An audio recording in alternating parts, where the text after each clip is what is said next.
नमस्कार साथियों, मेरा नाम है देवेंद्र सिंह शेखावत और आज हम पढ़ने जा रहे हैं कक्षा 12 की भौतिक विज्ञान का चैप्टर संचार तंत्र। जैसा कि बच्चों नाम से विदित है, संचार का तात्पर्य होता है किसी संदेश या किसी सूचना का एक स्थान से दूसरे स्थान तक संचरण होना। इसे हम लोग कहते हैं संचार। और संचार तंत्र होता है ऐसा तंत्र जहां संचार संभव हो, उसे हम कहते हैं संचार तंत्र। अब संचार तंत्र के लिए कौन कौन से घटक, कौन कौन से अवयव, किस प्रकार से ये जो हमारा संचार है ये संभव होता है, वो हम इस भाग के अंदर हम लोग अध्ययन करेंगे। एक छोटा सा एक उदाहरण लेना चाहता हूँ बेटा मैं आप लोगों के सामने। मान लीजिए यहाँ एक व्यक्ति है, इस व्यक्ति के पास में एक संदेश है और यह संदेश यह व्यक्ति दूरस्थ स्थित किसी व्यक्ति तक पहुंचाना चाहता है। तो यह व्यक्ति क्या करेगा बच्चों, अपने संदेश को दूरस्थ व्यक्ति तक पहुंचाने के लिए एंटीना की सहायता से अपने संदेश को दूरस्थ व्यक्ति तक पहुंचाता है। तो यह व्यक्ति अपने पास मोबाइल फ़ोन निकालेगा, मोबाइल फ़ोन के अंदर एक पर्टिकुलर एक नंबर दर्ज करेगा, नंबर दर्ज करने से पर्टिकुलर फ्रीक्वेंसी का एक संकेत है, वह उत्पन्न होगा और वह संकेत टावर के पास में जाएगा, फिर अगले टावर के पास में जाएगा और फिर अंत में इस व्यक्ति तक ये संदेश पहुंच जाता है। इस प्रकार की ये प्रक्रिया घटित होती है। तो यहाँ हम लोग कह सकते हैं कि ये पूरा जो है, इस पूरे भाग को हम लोग कह सकते हैं कि ये पूरा भाग हमारा क्या है, संचार तंत्र है। यह एक ऐसा तंत्र हो गया बच्चों, ऐसा एक सिस्टम हो गया जहां हमारा संचार है वो संभव हुआ। और संचार क्या है, किसी भी संदेश का, क्योंकि इस व्यक्ति के पास में सूचना या संदेश थी, इस व्यक्ति के पास में सूचना या संदेश थी और इस व्यक्ति ने क्या किया, अपने सूचना और संदेश का क्या करवाया, अन्य व्यक्ति के पास में उस सूचना संदेश का संचरण करवाया। तो जब सूचना और संदेश का जब संचरण होता है एक स्थान से दूसरे स्थान तक, इसे हम लोग कहते हैं संचार और इस पूरे तंत्र को हम लोग कह देते हैं संचार तंत्र। अब हम लोग इस भाग में हम लोग देखेंगे कि कौन कौन से जो घटक है, कौन कौन से अवयव है जो हमारे संचार को प्रभावी बनाते हैं, उसके बारे में हम लोग विस्तार से इसमें चर्चा करते हैं। देखिए बच्चों, संचार तंत्र को प्रभावी बनाने के लिए सबसे पहला जो घटक है वो घटक होता है बच्चों एंटीना। एंटीना क्या होता है, जैसा कि चित्र में दर्शा रखा है, हम इसकी परिभाषा दे सकते हैं कि चालक पदार्थ से निर्मित एक ऐसा निकाय होता है जो वांछित रेडियो आवर्ती परिसर में विद्युत चुंबकीय तरंगों का विकिरण करता या फिर अवशोषक होता है। यह तो बच्चों इसकी परिभाषा है। अब एक चीज ध्यान रखना बच्चों, मान लेते हैं ये हमारा एंटीना है, तो इसके दो ही काम है, या तो इसके पास में कोई भी संदेश आएगा या तो उस संदेश का ये क्या करेगा बच्चों, या तो संदेश का ये अवशोषण करेगा, या फिर हमारा एंटीना क्या करेगा, इसके पास में कोई भी सूचना या कोई भी संदेश आई है उसको क्या करेगा, यहां से भेजने का काम करेगा। भेजने को हम लोग कहते हैं ये विकिरण करेगा। अब इसके पास में बच्चों जो सूचना आती है, ये सूचना आती है विद्युत चुंबकीय तरंगों के रूप में। और हम लोग आगे भी देखेंगे कि विद्युत चुंबकीय तरंग क्या होती है। अभी हम लोग इतना ही समझे कि इसके पास में जो भी सूचना है, जो भी संदेश आती है, उसका रूप कौन सा होता है, उसका रूप होता है विद्युत चुंबकीय तरंग। तो सूचना और संदेश का रूप है हमारे पास में विद्युत चुंबकीय तरंग। तो ये परिभाषा आपकी हो गई बच्चा एंटीना की, ठीक है। इसके बाद में बच्चों दो तरह के एंटीना और होते हैं, एक एंटीना है आपका प्रेषी और एक एंटीना है अभिग्राही। आपका जो मैंने एंटीना बनाया था, इसी एंटीने के दो रूप है बच्चों। यदि ये किसी संदेश को भेजने का काम करेगा, उस स्थिति में हमारे इस एंटीने को हम लोग क्या कहेंगे, हमारे इस एंटीना को हम लोग कहेंगे प्रेषी एंटीना। और यही एंटीना बच्चों यदि हमारे पास में संदेश को प्राप्त करने का काम कर रहा है, संदेश को यदि प्राप्त करने का काम कर रहा है, तो उस स्थिति में हम हमारे एंटीने को क्या कह देंगे, अभिग्राही एंटीना कह देते हैं। सिंपल सी चीज है। आप लोग ध्यान रखें बच्चों, संदेश कहो चाहे सूचना कहो चाहे संकेत कहो, इन तीनों के एक ही अर्थ होते हैं। अगर इनको प्रेषित करने का काम है तब ये वाला एंटीना, और इनको हम लोग क्या कर रहे हैं, ग्रहित या प्राप्त करने का काम कर रहे हैं, तब ये एंटीना कौन सा हो जाएगा, तब उस स्थिति में ये एंटीना अभिग्राही एंटीना हो जाता है। इसके बाद में बच्चों आप लोग ध्यान रखना, हमारे पास में जो ये सूचना संकेत या जो भी संदेश होते हैं, ये दोनों रूप में हो सकते हैं। ये विद्युत चुंबकीय तरंग के रूप में भी हो सकते हैं और ये हमारे ध्वनि संकेत के रूप में भी हो सकते हैं। आप लोग इसका भी विशेष ध्यान रखें। एक और आप लोगों को उदाहरण से मैं समझाना चाहूंगा बच्चों। मान लेते हैं ये व्यक्ति है, इसके पास में कोई संदेश है। अब इसके पास में बच्चों कोई संदेश है, कोई सूचना है, ये है ध्वनि के रूप में। ये क्या है बच्चों? ध्वनि के रूप में इसके पास में कोई सूचना है इस व्यक्ति के पास में।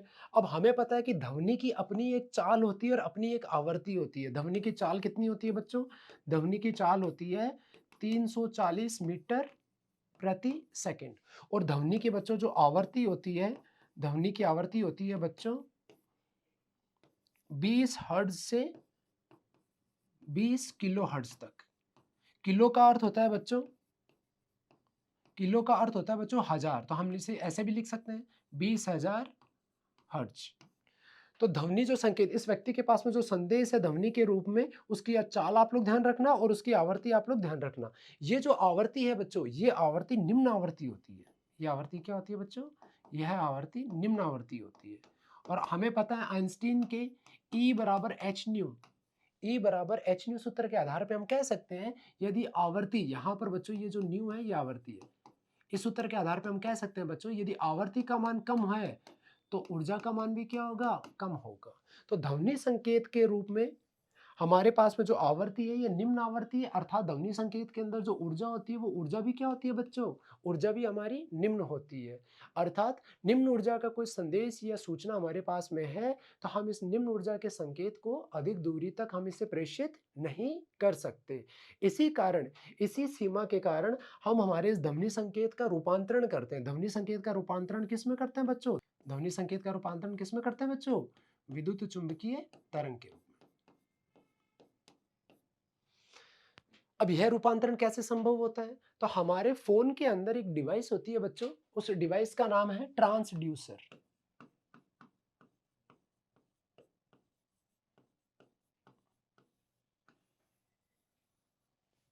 हमारे फोन के अंदर एक डिवाइस होती है बच्चों जिसका नाम क्या है?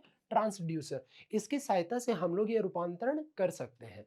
आप लोगों को पता है ध्वनि की चाल इतनी है, जब हम ध्वनि का रूपांतरण विद्युत चुम्बकीय तरंग में करते हैं इस डिवाइस के माध्यम से, इस मशीन के माध्यम से, तो विद्युत चुम्बकीय तरंग जो हमें प्राप्त होती है, इस विद्युत चुम्बकीय तरंग की जो चाल है वो चाल है 3 गुणा 10 की घात 8 मीटर प्रति सेकंड। तो ये भी अच्छी चीज है बच्चों। ध्वनि संकेत की जहां चाल हमारे पास में 340 मीटर प्रति सेकंड थी, वहीं ट्रांसड्यूसर की सहायता से हमने ये रूपांतरण किया और अब हमें विद्युत चुम्बकीय तरंग की जो चाल प्राप्त हुई है वो कितनी प्राप्त हुई? 3 गुणा 10 की घात 8 मीटर प्रति सेकंड। अर्थात हमारा जो संकेत है वो 1 सेकंड के अंदर कितनी दूरी तय कर लेगा? हमारा संकेत 1 सेकंड के अंदर दूरी तय करेगा 3 गुणा 10 की घात 8 मीटर। या फिर हम लोग इसको ऐसे भी लिख सकते हैं बच्चों,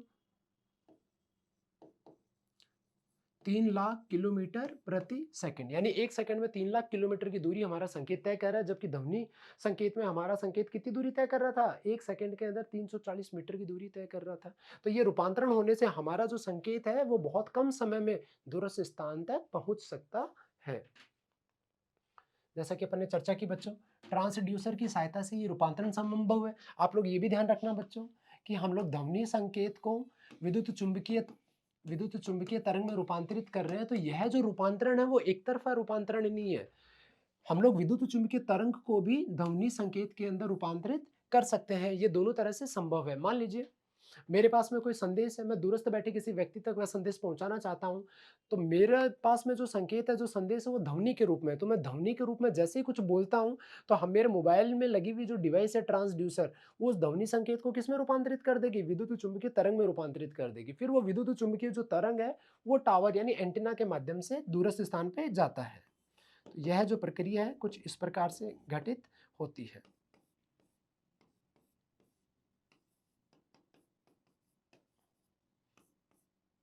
तो यहां से निकलने वाला संकेत तो कैसा है बच्चों? ध्वनि ट्रांसड्यूसर के माध्यम से संकेत किस में बदला? विद्युत चुम्बकीय तरंग में। फिर ये विद्युत चुम्बकीय तरंग टावर के पास में जाएगी, फिर इस टावर के पास में जाएगी, फिर यहाँ पर ये संदेश हमारा पहुंचेगा। अभी भी हमारा जो संदेश यहाँ पहुंच रहा है वो किस रूप में पहुंच रहा है? हमारा संदेश यहाँ पहुंच रहा है विद्युत चुम्बकीय तरंग के रूप में। फिर इस व्यक्ति के पास में जो फ़ोन होगा, उसके पास में भी जो डिवाइस है वो ट्रांसड्यूसर लगा रहता है। फिर वो ट्रांसड्यूसर क्या करेगा? इस विद्युत चुम्बकीय तरंग को पुनः रूपांतरित कर देगा, किसमें? ध्वनि के रूप में पुनः रूपांतरित कर देगा और इस व्यक्ति को जो संकेत सुनाई देगा, वो पुनः ध्वनि के रूप में सुनाई देता है। और इस प्रकार से दोनों के बीच में अगर संप्रेषण अच्छा हो तो हम कह सकते हैं कि हमारा जो संचार है, हमारा जो कम्युनिकेशन है वो प्रभावी रूप से घटित हो रहा है। एक चीज़ और बच्चों, कि यहाँ पर जो सूचनाएँ हैं, जो एक स्थान से दूसरे स्थान तक जा रही हैं, उन सूचनाओं को जाने के लिए किसकी आवश्यकता होती है? माध्यम की आवश्यकता होती है। कहने का तात्पर्य बच्चों, आप लोगों ने ये भी देखा होगा कि टेलीफ़ोन जो लाइन है, उसके माध्यम से भी 2 लोग हैं परस्पर बातचीत करते हैं। जब 2 लोगों परस्पर बातचीत टेलीफ़ोन लाइन के माध्यम से होता है, तो वहाँ माध्यम क्या है? वहाँ माध्यम तार का है। वहाँ माध्यम तार का है। यदि मोबाइल से बात कर रहे हैं, तो माध्यम कैसा है? तब माध्यम हो जाएगा वायरलेस माध्यम हो जाएगा। तो माध्यम 2 तरह के होते हैं बच्चों। माध्यम अगर बिना तारों के हैं तब तो आपका माध्यम कैसा हो गया? तब तो आपका माध्यम हो जाएगा वायरलेस। और यदि आपका माध्यम तार के साथ है, विथ वायर है, तब आपका तार वाला माध्यम हो सकता है। इसके बाद में हम लोगों ने इसकी बात कर ली कि ध्वनि संकेतों की जो परास होती है, आवर्ती परास होती है, वो कितनी होती है? 20 हर्ट्ज से 20 किलोहर्ट्ज। इसके साथ में बच्चों आप लोग ये भी ध्यान रखना, किलो का तात्पर्य हजार है।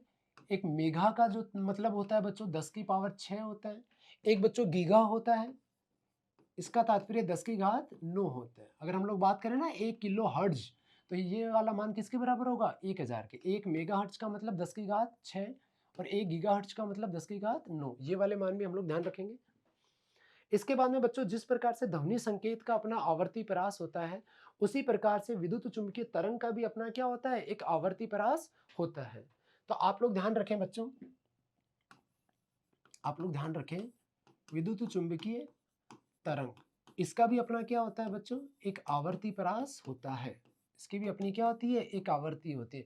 यदि आपको आवर्ती निकालना पड़े तो आप लोग ध्यान रखें कि विद्युत चुम्बकीय जो तरंग है, उसकी जो तरंगधैर्घ्य होती है, उसकी जो तरंगधैर्घ्य होती है बच्चों, वो कितनी होती है? 4000 एंगस्ट्रॉम से 7000 एंगस्ट्रॉम तक विद्युत चुम्बकीय तरंग की तरंगधैर्घ्य होती है। आप लोग ध्यान रखें बच्चों, ये हमारा जो संकेत है विद्युत चुम्बकीय तरंग वाला, विद्युत चुम्बकीय तरंग का जो संकेत है, विद्युत चुम्बकीय तरंग जो होती है वैसे संख्या के अंदर 7 होती है बच्चों। वैसे संख्या में कितनी होती है? 7 होती है। सबसे पहला आता है बच्चों गामा तरंग, दूसरा है बच्चों एक्स तरंग, जिसे हम एक्स-रे भी कह सकते हैं। तीसरा है बच्चों यूवी तरंग, जिसे हम पराबैंगनी तरंग भी कह सकते हैं। फिर है बच्चों दृश्य तरंग, फिर है बच्चों अवरक्त तरंग, फिर है बच्चों सूक्ष्म तरंग और फिर है बच्चों रेडियो तरंग। आप लोगों को इनका क्रम है वो इसी प्रकार से आप लोगों को ध्यान में रखना है। हम लोग यहाँ बात कर रहे हैं बच्चों दृश्य तरंग की। तो दृश्य तरंग की जो तरंगधैर्घ्य होती है वो तरंगधैर्घ्य होती है 4000 एंगस्ट्रॉम से लेकर 7000 एंगस्ट्रॉम तक। यहाँ एंगस्ट्रॉम का अर्थ होता है 10 की घात -10 मीटर। यदि आपको बच्चों तरंगधैर्घ्य यदि आपको दी हुई है और हमें पता है कि विद्युत चुम्बकीय जो तरंग होती है इनकी चाल कितनी होती है? इनकी चाल होती है 3 गुणा 10 की घात 8 मीटर प्रति सेकंड। और हम लोग फिर तरंगधैर्घ्य हमें दे रखा है, तरंगधैर्घ्य और चाल हमें दे रखा है, तो हम आवर्ती का मान हम लोग ज्ञात कर सकते हैं। जैसा कि हमें पता है कि आवर्ती का सूत्र होता है न्यू बराबर सी बट्टा लैम्ब्डा। इस सूत्र की सहायता से हम आवर्ती का मान ज्ञात कर सकते हैं। सी का मान 3 गुणा 10 की घात 8, लैम्ब्डा का मान अगर हम लोग उठा के रखें 4000 वाला अगर मान यहाँ पे रखें, 4000 एंगस्ट्रॉम का मतलब 10 की घात -10। इसको अगर हम लोग हल करेंगे, इसको बच्चों हम लोग हल करेंगे तो 10 की घात -10 है, 10 की घात -10 ऊपर जाके क्या हो जाएगा? 10 की घात +10। ऊपर मान कितना आ गया? ऊपर मान आ गया बच्चों आपके पास में 3 गुणा 10 की घात, अगर आधार आधार समान होता है तो घातें परस्पर जुड़ जाती है, तो घात हो गई 18। नीचे मान कितना बचा? 4000। 4000 का तात्पर्य हो गया बच्चों, इसको मैं लिख सकता हूँ 3 गुणा 10 की घात 15 डिवाइडेड बाई 4। इसको हल करोगे 3/4 यानी 0.75 गुणा 10 की घात 15 हर्ट्ज। ये हमारे पास में आवर्ती का मान हमारे पास में प्राप्त हो गया है। तो आप लोग इस प्रकार से अगर तरंगधैर्घ्य अगर आप लोगों को दी हुई है तो आप लोग आवर्ती का मान आप लोग ज्ञात कर सकते हैं। इसके बाद में बच्चों हम लोग देखते हैं कि हमारा जो संचार तंत्र है वो किस परिस्थिति के अंदर वो आदर्श कहलाता है। तो यहाँ 3 प्रकार की परिस्थितियाँ दे रखी है जिनके कारण हमारा संचार तंत्र एक आदर्श संचार तंत्र कहलाता है। जिसमें पहला है बच्चों एकेकी, दूसरा है बच्चों एक से अनेक और तीसरा है बच्चों अनेक से अनेक। एकेकी संचार तंत्र कब होता है बच्चों? टेलीफोन वाली कंडीशन हम लोग देख सकते हैं लाइन वाली, जिसमें संचरण लाइन है वो तारों के माध्यम से हो, जिसमें एक व्यक्ति श्रोता होता है और एक व्यक्ति क्या होता है? वक्ता होता है। अगर एक लाइन के माध्यम से अगर संचार संभव हो रहा है तो उस संचार तंत्र को हम लोग क्या कहेंगे? उस संचार तंत्र को हम लोग कहेंगे एकेकी संचार तंत्र, जिसका उदाहरण हो गया टेलीफोन। इसके बाद में बच्चों एक से अनेक है। एक से अनेक का हम लोग उदाहरण देख सकते हैं टीवी। तो टीवी के अंदर एक हम लोग मान सकते हैं कि एक वक्ता है और श्रोता क्या होते हैं? देखने वाले बहुत सारे लोग हो सकते हैं। तो ऐसा उदाहरण जहाँ एक वक्ता हो और बहुत सारे आप लोगों के श्रोता हो, तो इस तरह की अगर कंडीशन संचार तंत्र हमें दिखाई देता है तो ऐसा संचार तंत्र कौन-सा होगा? एक से अनेक संचार तंत्र होगा जो एक आदर्श संचार तंत्र की स्थिति में आता है। एक हो सकता है बच्चों अनेक से अनेक। अनेक से अनेक में हम लोग देख सकते हैं कि कोई वीडियो कॉन्फ्रेंसिंग कॉल चल रही हो। वीडियो कॉन्फ्रेंसिंग कॉल के अंदर क्या होता है बच्चों?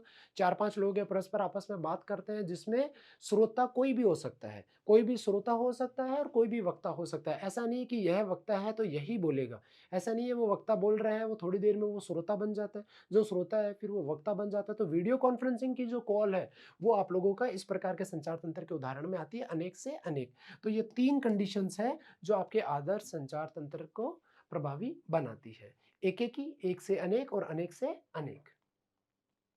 इसके बाद में हमारा बच्चों जो संचार तंत्र है उसका व्यवस्थात्मक, उसका विन्यास, उसका चित्रण कैसे होता है? तो उसका चित्रण कुछ इस प्रकार का होता है। यहाँ पे बच्चों यहाँ दे रखा है आपके पास में स्रोत। स्रोत का मतलब यहाँ हमारे पास में कोई सूचना है, कोई संदेश है, कोई संकेत है। जहाँ स्रोत होता है वहाँ क्या होता है बच्चों? वहीं आपकी सूचना होगी, वहीं आपका संदेश है या वहीं आपका क्या है बच्चों? कोई संकेत है। ठीक है? यह संकेत आपका किस रूप में हो सकता है? यह संकेत आपका ध्वनि के रूप में हो सकता है। अब हम लोगों को पता है अगर ध्वनि के रूप में ये संकेत है, तो ध्वनि की अपनी एक आवृत्ति होती है और ध्वनि की जो अपनी एक आवृत्ति होती है, ये आवृत्ति कैसी होती है? ये आवृत्ति हमारी निम्न आवृत्ति होती है। तो निम्न आवृत्ति को तो हम अधिक दूरी पर भेज नहीं सकते। तो ऐसी कंडीशन में हम हमारे इस संकेत का क्या करेंगे? रूपांतरण करेंगे। ये रूपांतरण किसके माध्यम से होता है? ये रूपांतरण हमारा होता है ट्रांसड्यूसर के माध्यम से। ट्रांसड्यूसर के माध्यम से हमारे संकेत को हम लोग किसमें रूपांतरित कर देते हैं? हमारे संकेत को हम लोग रूपांतरित कर देंगे विद्युत चुंबकीय तरंग के रूप में। विद्युत चुंबकीय तरंग के रूप में रूपांतरित कर देते हैं। रूपांतरण करने से क्या होगा? रूपांतरण करने से हमें यहाँ पर जो आवृत्ति प्राप्त होगी, यहाँ हमें जो आवृत्ति प्राप्त होगी, उसका मान भी क्या हो जाएगा? उच्च हो जाएगा और यहाँ हमें जो चाल प्राप्त होगी, वो चाल भी क्या हो जाएगी? उच्च हो जाएगी। यानी दोनों ही मान हमें क्या प्राप्त हो गए? अधिक प्राप्त हो गए। अब ये विद्युत चुंबकीय जो तरंग है, ये जो विद्युत का जो संकेत है, ये कहाँ जाएगा? ये हमारा जाता है प्रेषी के पास में। तो प्रेषी हमारा क्या होता है बच्चों? प्रेषी हमारा एक प्रकार का एंटीना ही है। इसके पास में जाएगा, यहाँ से हमारा जो संदेश है वो कहाँ पहुंचेगा बच्चों? यहाँ से हमारा संदेश है वो हमारा इस अभिग्राही एंटीने तक पहुंचेगा। अब यहाँ हमारा जब संदेश बच्चों पहुंच रहा है तो इसके पास में दो है। इसको हम लोग बोलते हैं माध्यम। ये माध्यम कैसा हो सकता है? यह माध्यम हमारा तार के साथ भी हो सकता है और यह माध्यम हमारा कैसा हो सकता है बच्चों? यह माध्यम हमारा बेतार यानी वायरलेस भी हमारा माध्यम हो सकता है। इस माध्यम के माध्यम से हमारा जो संदेश है, सूचना, वो कहाँ जा रही है? अभिग्राही एंटीना तक हमारा संदेश पहुंच रहा है। अब विद्युत चुंबकीय तरंग यहाँ पहुंच रहे हैं, जबकि यहाँ पर जो संकेत को जो ग्रहण कर रहा है बच्चों, वो विद्युत चुंबकीय तरंग को तो ग्रहण कर नहीं सकता। तो वह क्या करेगा? वापस ध्वनि संकेत में प्राप्त करने के लिए हम लोग यहाँ पर भी एक ट्रांसड्यूसर लगा देते हैं। यह ट्रांसड्यूसर क्या करेगा?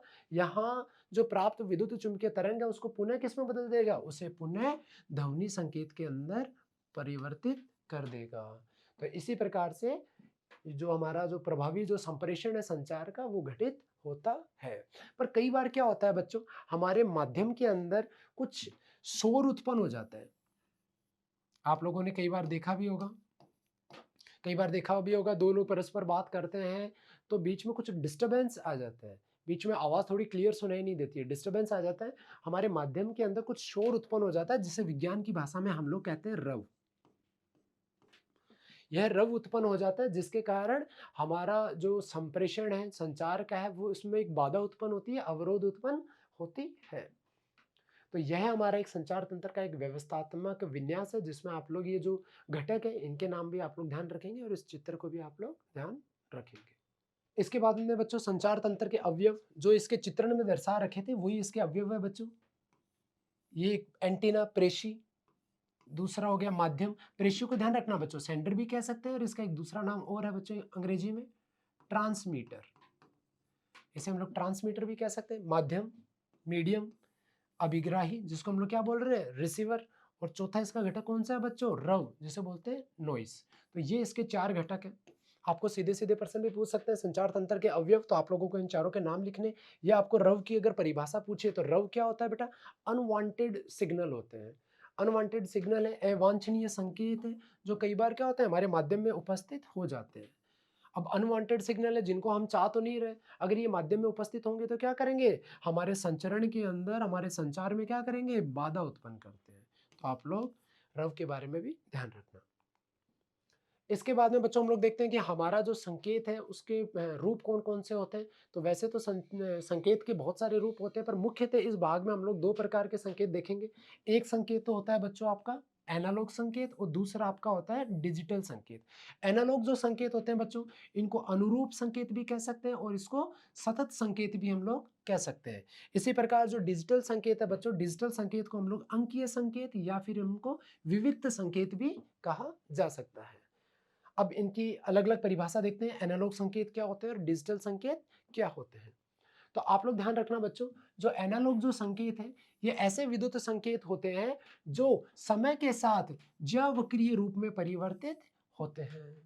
तो ये आप लोगों का जो रूप बच्चों दे रखा है, ये वाला रूप कैसा होता है, इस प्रकार का रूप को हम लोग बोलते हैं ज्यावक्रीय रूप। ठीक है, एक तरह का साइन का फलन नहीं, ठीक है, एक तरह का साइन का फलन है, इसलिए हम लोग इसको क्या बोलते हैं, ज्यावक्रीय रूप इसको बोलते हैं। इसमें क्या होता है बच्चों, ये वाली जो लाइन है ये समय की लाइन है। अब समय के अनुसार कभी इसका मान प्लस हो रहा है, कभी माइनस हो रहा है, कभी प्लस हो रहा है। यहाँ भी इसी प्रकार है, समय के साथ कभी प्लस है, कभी माइनस है, कभी प्लस है, कभी माइनस है। तो इस प्रकार समय के साथ जब हमारा संकेत ज्यावक्रीय रूप के अंदर परिवर्तित होता है, तो ऐसे संकेत को हम लोग क्या कहते हैं बच्चों, ऐसे संकेत को हम लोग कहते हैं एनालॉग संकेत। दूसरा है बच्चों विविक्त संकेत। विविक्त संकेत ऐसे संकेत होते हैं बच्चों जो अधिकतम और न्यूनतम मान के मध्य परिवर्तित होते हैं। समय के साथ अधिकतम और न्यूनतम मान के बीच में परिवर्तन होते हैं, तो ऐसे संकेत को हम लोग विविक्त संकेत कहते हैं। जैसा कि बच्चों चित्र में दर्शा रखा है, ये वाली जो रेखा है ये तो समय की रेखा है। अब यहाँ पर ये वाला मान तो है अधिकतम और ये वाला मान है बच्चों आप लोगों का न्यूनतम। तो ये वाला जो मान है ये मान तो क्या है अधिकतम, और ये वाला मान क्या है बच्चों आपका न्यूनतम। यानी यहाँ जैसे जैसे समय चलेगा तो इसका मान अधिकतम प्राप्त होगा, फिर इसका मान न्यूनतम प्राप्त होगा, फिर अधिकतम प्राप्त होगा, फिर न्यूनतम, या अधिकतम अधिकतम किसी प्रकार हो, इस प्रकार से मान चलता है। मान लीजिए मान कुछ ऐसा प्राप्त हो रहा है,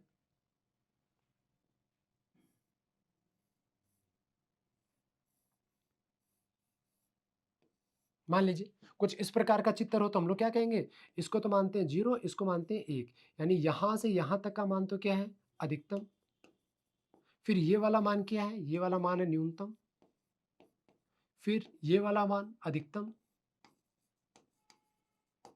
फिर न्यूनतम, फिर अधिकतम, और फिर न्यूनतम। तो ऐसा हो तो इसके कोड क्या बनेंगे, इसके कोड बनेंगे, अधिकतम को तो हम लोगों ने प्रदर्शित करा रखा है एक से, तो पहले एक, फिर जीरो, फिर एक, फिर जीरो, फिर एक, फिर जीरो। तो ये जो कोडिंग जो सिस्टम है, ये जो कोडिंग सिस्टम है, ये जो संकेत है, इसी संकेत को हम लोग क्या कहते हैं बच्चों, इसी को हम लोग कहते हैं विविक्त संकेत। इसे हम लोग क्या कहते हैं, विविक्त संकेत। या इस प्रकार से हो सकता है, ये अधिकतम, फिर नीचे वाले को न्यूनतम, फिर अधिकतम, इस प्रकार से ये हो सकता है। यहाँ पर अधिकतम को हम लोग एक के साथ में प्रदर्शित करते हैं और न्यूनतम को हम लोग यहाँ पर जीरो अंक के साथ में प्रदर्शित करते हैं। ये जो अंक है जीरो और एक, इन अंक को हम लोग क्या कहते हैं, इन अंक को हम लोग कहते हैं बिट। ठीक है बच्चों, इसके बाद में हम लोग बिट की परिभाषा देखते हैं कि बिट होता क्या है।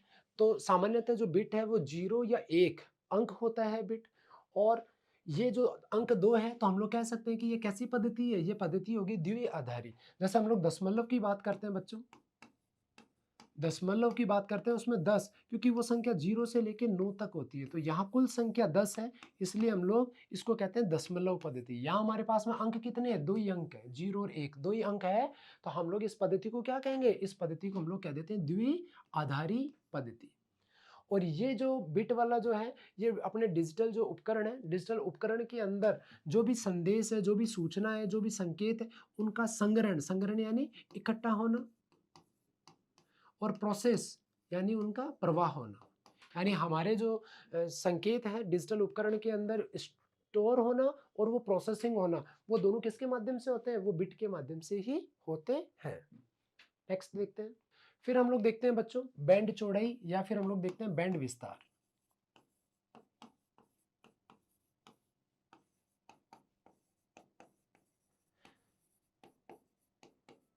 जैसा कि बच्चों हम लोगों ने देखा कि हमारा जो ध्वनि संकेत था, उसकी आवर्ती परास हम लोगों ने देखी थी बच्चों, उसकी आवर्ती परास होती है 20 हर्ट्ज से 20 किलो हर्ट्ज, ये हमने देखा था। अगर मैं यहाँ पर बैंड चौड़ाई निकालना चाहूँ बच्चों, यहाँ पे यदि हम लोग बैंड चौड़ाई निकालना चाहें तो आप लोग ध्यान रखना, बैंड चौड़ाई क्या होती है, इस अधिकतम बैंड में से इस न्यूनतम बैंड को हम लोग घटा देते हैं। यदि मैं 20 किलो हर्ट्ज, 20 किलो का मतलब होता है बच्चों 20,000, 20,000 में से अगर मैं 20 घटाता हूँ तो जो मान मेरे को प्राप्त होगा उस मान को हम लोग क्या कहते हैं, बैंड चौड़ाई। तो 20,000 में से अगर 20 घटाते हैं तो लगभग मेरे को मान कितना प्राप्त होगा, लगभग मेरे को मान 20,000 ही प्राप्त होगा, क्योंकि कोई फर्क नहीं पड़ता। 20,000 में से 20 को अगर घटाते हैं तो बहुत ही अल्प मान है, तो अल्प मान है तो हम लोग कह सकते हैं कि लगभग हमें 20,000 मान ही प्राप्त हुआ। तो बैंड चौड़ाई कितनी हो गई, 20,000 हर्ट्ज हो गई। अब बैंड चौड़ाई है क्या, बैंड चौड़ाई एक प्रकार का सूचक होता है जो हमें क्या बताता है, जो हमें यह बताता है कि प्रत्येक संकेत का क्या है, एक आवर्ती परास होता है, जिसे हम लोग क्या कह रहे हैं, बैंड विस्तार, या फिर हमें उसे क्या कह रहे हैं, बैंड चौड़ाई कह रहे हैं। अब किसी भी संकेत का ये जो बैंड चौड़ाई है, ये अगर अधिक होता है तो हम कह सकते हैं कि हमारा जो संकेत है उसकी गुणवत्ता कैसी होगी, उसकी गुणवत्ता अच्छी होती है। तो गुणवत्ता के अच्छे या बुरे होने के का जो होता है वो प्रभाव उसकी बैंड चौड़ाई के कारण ही होता है। तो बैंड चौड़ाई अधिक होगी तो गुणवत्ता अच्छी होगी, बैंड चौड़ाई कम है तो गुणवत्ता कम होगी। ठीक है, इसके बाद में बच्चों कुछ ये उदाहरण आप लोगों के सामने दे रखे हैं, जिसके अंदर आप लोगों को बैंड चौड़ाई बता रखी है। बैंड चौड़ाई हम लोग समझ गए, किसी भी संकेत का जो उच्चतम बैंड होता है और उसका न्यूनतम बैंड होता है, उनका अगर अंतर हम लोग ले लें, उस अंतर को हम लोग क्या कहते हैं, बैंड चौड़ाई कहते हैं। अब यहाँ पर कुछ उदाहरण दे रखे हैं, जैसे आप लोगों के पास में मानक वाणी का दे रखा है। मानक वाणी, वैसे जो वाणी जो ध्वनि है बच्चों, उसका हम लोग जानते हैं 20 हर्ट्ज से 20 किलो हर्ट्ज होता है, तो मानक वाणी का जो बैंड विस्तार है वो लगभग कितना होता है, 4 किलो हर्ट्ज। किलो को हम लोग 4000 कह सकते हैं। इसी के बाद में बच्चों आप लोगों को दे रखा है एएम और एफएम। हम लोग बच्चों क्या करते हैं, किसी भी संकेत को अगर हम लोग भेजते हैं तो हम लोग, स्वाभाविक सी बात है, संकेत को हम लोग ध्वनि के रूप में तो भेज नहीं सकते। हम लोग संकेत को किस रूप में भेजते हैं, हम लोग विद्युत चुम्बकीय तरंग के रूप में भेजते हैं। विद्युत चुम्बकीय तरंग के रूप में जब संकेत को भेजते हैं बच्चों, तो हम लोग हमारे संकेत का क्या करते हैं, हम हमारे संकेत का मॉड्यूलन करते हैं। ये हम लोग आगे देखेंगे बच्चों। ये जो मॉड्यूलन जो होता है ये 3 प्रकार से होता है। एक होता है बच्चों एएम, एक होता है एफएम और एक होता है पीएम। ये 3 प्रकार से इसका मॉड्यूलन होता है, ये हम लोग आगे देखेंगे। तो यहाँ पर जो एएम वाला जो भाग है, इसका जो बैंड विस्तार है वो लगभग कितना होता है, 10 किलोहर्ट्ज़ होता है। एफएम का जो बैंड विस्तार है वो लगभग कितना होता है, 15 किलोहर्ट्ज़ होता है। तो आप लोग ध्यान रखना बच्चों, एएम का जो बैंड विस्तार है वो एफएम की तुलना में क्या है, कम है, नैरो है। इसकी तुलना के अंदर ये कम होता है। पर इस अगर हम लोग एएम के रूप में अगर संदेश को भेजते हैं बच्चों, एएम के रूप में संदेश भेजते हैं, तो इस संदेश की जो रेंज होती है, ये रेंज काफ़ी बड़ी होती है। तो हम कह सकते हैं इसकी रेंज तो क्या है, वाइड रेंज है, यानी वो अत्यधिक क्षेत्र को ये घेरता है। फिर वीडियो संकेत का जो बैंड विस्तार होता है बच्चों, वीडियो संकेत का जो बैंड विस्तार होता है ये लगभग कितना होता है, ये लगभग होता है 4.2 मेगाहर्ट्ज।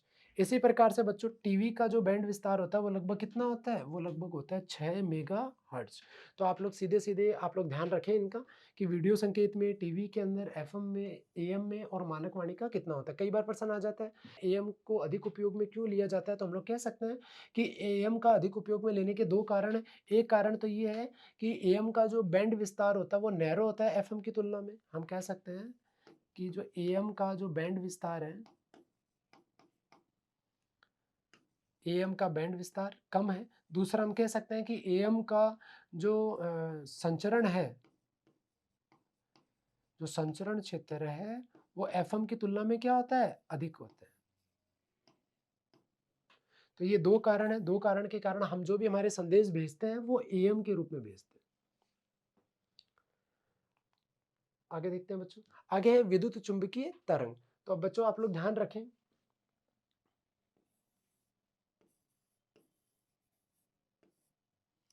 आप लोग ध्यान रखें, मान लीजिए ये रेखा तो है विद्युत क्षेत्र की और ये रेखा है चुंबकीय क्षेत्र की।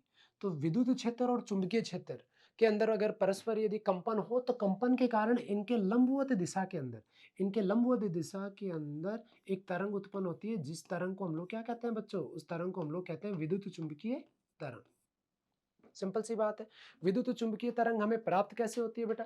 प्राप्त होने का एक तो कारण ये है कि विद्युत क्षेत्र और चुंबकीय क्षेत्र में परस्पर कंपन हो। अगर इनमें परस्पर अगर कंपन होता है तो कंपन के कारण विद्युत चुंबकीय तरंग की उत्पत्ति होती है। या हम लोगों को पता है बच्चों, अगर हमारे पास में कोई एक आवेश है और ये आवेश कैसा हो बच्चों, ये आवेश हमारा गतिशील हो, अगर ये आवेश हमारा गतिशील है तो भी क्या होगा, विद्युत चुंबकीय तरंग की उत्पत्ति होगी। दोनों बात सेम है बच्चों, गतिशील आवेश के कारण उत्पन्न होने वाली तरंग क्या कहलाती है, विद्युत चुंबकीय तरंग कहलाती है। या फिर विद्युत क्षेत्र और चुंबकीय क्षेत्र में कंपन के परिणाम स्वरूप उत्पन्न होने वाली तरंग क्या है, विद्युत चुंबकीय तरंग है। इस प्रकार से हम लोग इसको समझ सकते हैं। विद्युत चुंबकीय तरंग जो होती है बच्चों, वो कितने तरह की होती है? विद्युत चुंबकीय जो तरंग है वो 7 प्रकार की होती है। इनके नाम दे रखे हैं बच्चों। पहली है गामा तरंग, फिर है एक्स तरंग, फिर है पराबैंगनी तरंग, फिर है बच्चों दृश्य तरंग, फिर है अवरक्त तरंग, फिर है सूक्ष्म तरंग, फिर है रेडियो तरंग। आप लोग इनके जो क्रम है वो इसी रूप में आप लोग इनके क्रम भी याद रखेंगे। अब देखिए बच्चों, जैसा कि चित्र के अंदर दर्शा रखा है,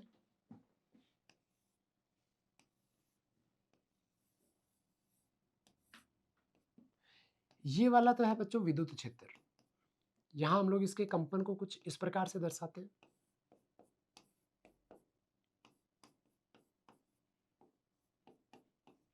इसके कंपन को बच्चों कुछ इस प्रकार से दर्शाते हैं।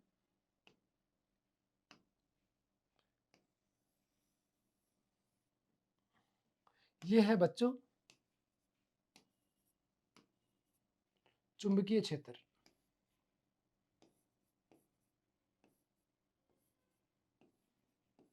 आप लोग ध्यान रखना बच्चों, ये जो मैंने बनाया है देखो बच्चों, ये आपस में लंबवत है।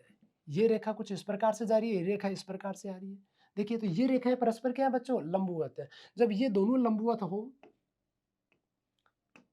जब ये दोनों लंबवत होती है यानी ई और बी परस्पर क्या है बच्चों, लंबवत है। जब ये दोनों परस्पर लंबवत होती है तो इनके लंबवत दिशा में यानी इस दिशा में, ये वाली जो दिशा है वो इन दोनों के ही लंबवत है। इस दिशा के अंदर क्या होगा, एक तरंग का संचरण होगा। यहाँ जो तरंग का संचरण होगा उस तरंग को हम लोग क्या कहते हैं, उस तरंग को हम लोग कहते हैं विद्युत चुंबकीय तरंग। और इस तरंग का जो संचरण होता है उसकी चाल क्या होती है, उसकी चाल होती है 3 × 10⁸ मीटर प्रति सेकेंड। तो ये भी हम लोग ध्यान रखेंगे। संचरण को हम लोग किससे प्रदर्शित करते हैं, संचरण को हम लोग के से प्रदर्शित करते हैं। तो इस प्रकार का ये चित्र है, विद्युत चुंबकीय तरंग के संचरण की दिशा को प्रदर्शित करता है। आप लोग ये भी ध्यान रखें कि सूर्य से जो हमें प्रकाश प्राप्त होता है बच्चों, सूर्य से पृथ्वी पर जो प्रकाश हमें प्राप्त होता है, यह प्रकाश भी हमें किस रूप में प्राप्त होता है बच्चों, विद्युत चुंबकीय तरंग के रूप में प्राप्त होता है। और सूर्य का जो प्रकाश आता है तो हम लोगों को पता है ये निर्वात से फिर माध्यम की ओर आता है। तो हम कह सकते हैं जब निर्वात से माध्यम की ओर आ रहा है तो हम कह सकते हैं कि विद्युत चुंबकीय तरंग को किसी प्रकार की माध्यम की आवश्यकता नहीं है। अगर माध्यम नहीं भी है तो भी विद्युत चुंबकीय तरंग है वो गतिशील होती है। और गतिशील में इनकी चाल क्या है, ये इनकी चाल होती है। और विद्युत चुंबकीय तरंग है ये विद्युत क्षेत्र और चुंबकीय क्षेत्र के रूप में आती है। जब ये इनके रूप में आ रही है तो हम कह सकते हैं कि इनके मध्य भी परस्पर संबंध होता है, जो संबंध को हम लोग इस प्रकार से प्रदर्शित करते हैं। यदि विद्युत क्षेत्र और चुंबकीय क्षेत्र का अनुपात ले लें तो ये अनुपात एक नियत मान के तुल्य होता है। और इस नियत मान को हम लोग क्या कहते हैं, इस नियत मान को हम लोग कहते हैं प्रकाश की चाल। इसके बाद में हम लोग देखते हैं बच्चों विद्युत चुंबकीय स्पेक्ट्रम क्या होता है। जैसा कि मैंने आपको बताया कि विद्युत चुंबकीय तरंग 7 तरह की होती है। सबसे पहला है गामा तरंग, फिर है एक्स तरंग, फिर है यूवी पराबैंगनी तरंग, फिर है दृश्य तरंग, फिर है अवरक्त, फिर है सूक्ष्म, फिर है रेडियो। ये जो 7 क्रम है आप लोग इसी तरह इनको याद रखेंगे। ये जो इनका क्रम है, ये जो इनका क्रम है बच्चों, आप लोग ध्यान रखना जैसा कि इस चित्र में दर्शा रखा है। अगर इस क्रम में हम लोग इस दिशा से इस दिशा की ओर चले, यानी हम लोग गामा किरण से हम लोग रेडियो तरंग की ओर चले, अगर इस ओर अगर हम लोग चलते हैं तो तरंगदैर्घ्य के मान में वृद्धि होती है। यदि तरंगदैर्घ्य के मान में वृद्धि हो रही है तो आवर्ती के मान में क्या होगी बेटा? कमी होगी, क्योंकि तरंगदैर्घ्य और आवर्ती को परस्पर गुणा करते हैं तो प्रकाश की चाल प्राप्त होती है। तो यहाँ से लैम्डा का मान प्राप्त करेंगे तो c बट्टा न्यू, अर्थात यदि लैम्डा का मान बढ़ रहा है तो आवर्ती का मान क्या होगा? कम होगा।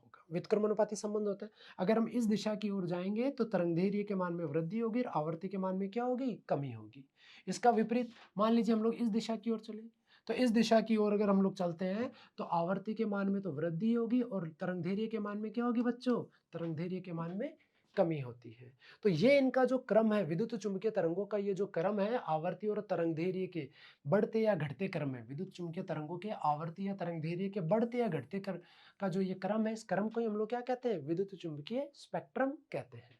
तो आप लोग इसके अंदर ध्यान रखोगे, जो दृश्य तरंग है बच्चों, दृश्य तरंग की आवर्ती कितनी होती है?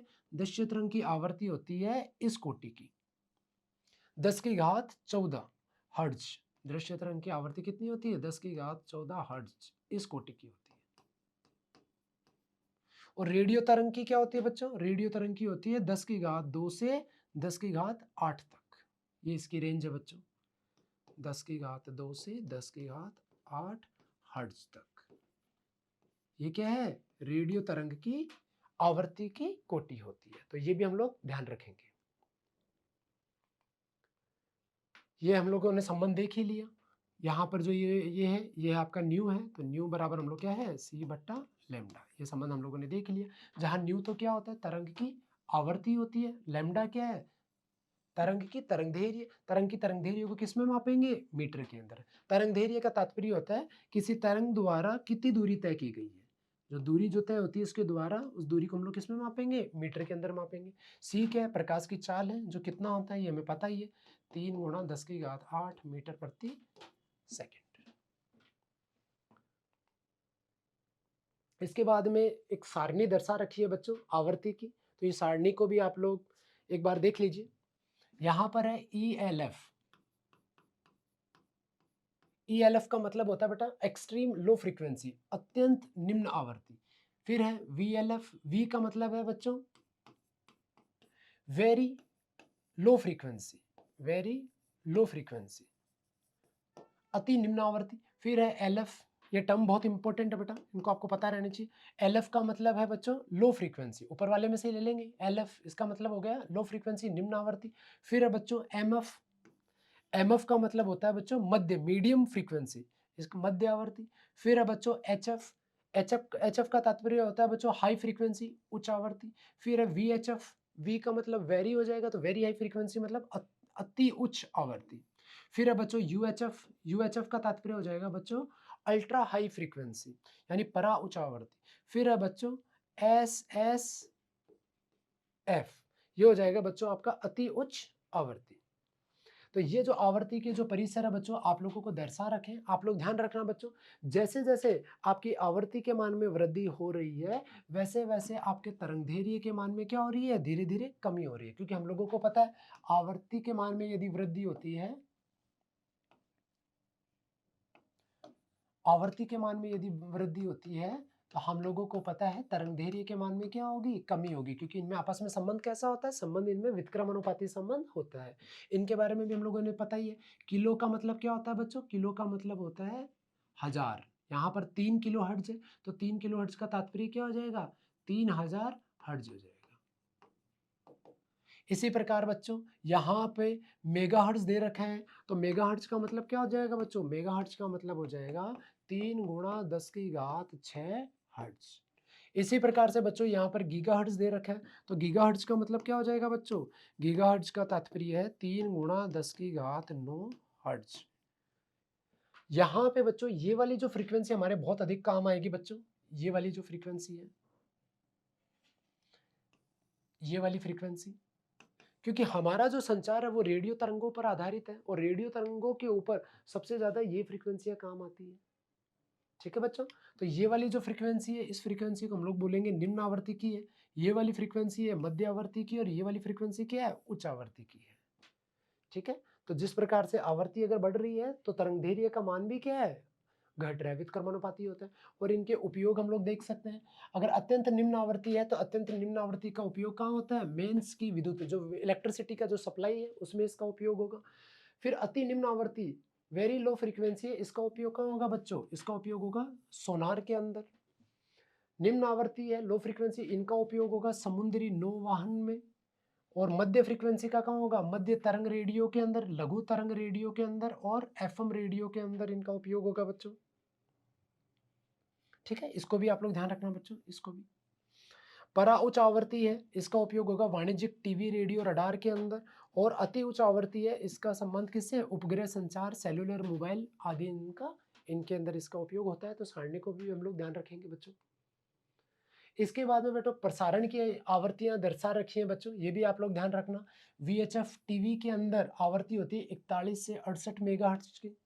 इसके बाद में जो रेडियो है, एफएम जो रेडियो होता है, इसकी आवृत्ति होती है बेटा 88 से 104 मेगाहर्ट्ज। ये क्वेश्चन बहुत बार पूछा भी जाता है। इसके बाद में 104 से 174 मेगाहर्ट्ज है, ये टीवी नेटवर्क के लिए इसका उपयोग किया जाता है। विशेष जो चैनल होते हैं उनमें इसका उपयोग होता है बच्चों। 174 से 230 मेगाहर्ट्ज है, ये वीएचएफ टीवी के लिए। 230 से 470 मेगाहर्ट्ज केबल टीवी नेटवर्क के लिए। और 470 से 960 है, ये यूएचएफ टीवी के लिए इनका उपयोग होता है। तो इस सारणी को भी हम लोग ध्यान रखेंगे। तो ये आज का हमारा जो संचार का जो भाग था, जिसके अंदर हम लोगों ने ये देखा कि संचार क्या होता है, संचार तंत्र क्या होता है, संचार तंत्र के घटक क्या-क्या होते हैं, किन से वो मिलकर बना होता है, किस प्रकार से ध्वनि संकेत का विद्युत चुम्बकीय तरंग के अंदर रूपांतरण होता है, ट्रांसड्यूसर की सहायता से उसका व्यवस्थात्मक जो चित्रण है वो हम लोगों ने चित्रण देखा। फिर हमने देखा कि संकेत की अपनी एक आवृत्ति होती है, बैंड चौड़ाई होती है, बैंड चौड़ाई जितनी अधिक होगी हमारा जो संकेत है उसकी गुणवत्ता उतनी अच्छी होती है, ये देखा। फिर उसके बाद में हमने देखा कि विद्युत चुम्बकीय तरंग क्या है, विद्युत चुम्बकीय तरंग के प्रकार देखे हम लोगों ने। प्रकार के बाद में हमने देखा कि इनका क्रम भी महत्वपूर्ण है, इनके क्रम के आधार पे ही हम लोग क्या कहते हैं, विद्युत चुम्बकीय स्पेक्ट्रम देखा। विद्युत चुम्बकीय स्पेक्ट्रम देखने के बाद में हम लोगों ने ये आवर्तियों की कुछ दो सारणियाँ देखी है। तो इस प्रकार से संचार के इस भाग में हमने ये सारी चीज़ें देखी। Thank you.